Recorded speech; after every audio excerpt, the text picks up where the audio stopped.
6h27, Pierre de Villeneuve.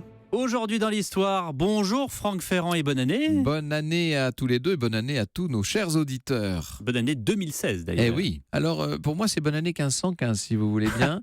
Le 1er janvier de cette année célèbre, on peut dire le roi est mort, vive le roi, Oui, puisque oui. le roi qui vient de mourir c'est Louis XII. Le comte d'Angoulême, un certain François de Valois, un beau et grand jeune homme de 20 ans, lui succède.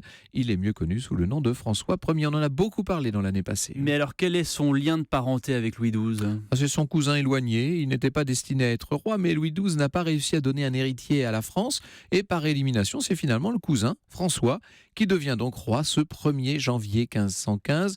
Il doit son accession au trône à sa mère, Louise d'Angoulême, qui a tout fait pour cela, et qui d'ailleurs l'a élevé dans cette idée. Elle a fait de lui un roi avant même qu'il n'accède au pouvoir.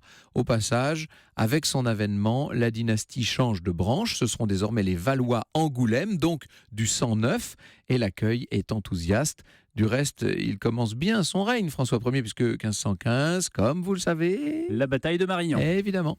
On en a beaucoup parlé en septembre dernier.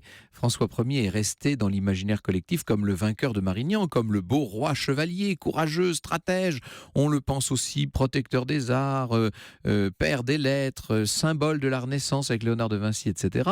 C'est peut-être oublié un peu vite que la suite du règne est nettement moins glorieuse que cette première année 1515. C'est oublié Pavie, par exemple, qui est une défaite désastreuse. François y sera fait prisonnier, le royaume devra payer une rançon gigantesque. Ce roi était aussi aveuglé par sa rivalité avec Charles Quint. Enfin bon, tout ça, ça fait une autre histoire. Et l'histoire, on la retrouve avec vous tout à l'heure à 14h, Franck, sur Europe 1. Pour revivre la fantastique épopée de la Croisière Noire. À tout à l'heure, Franck.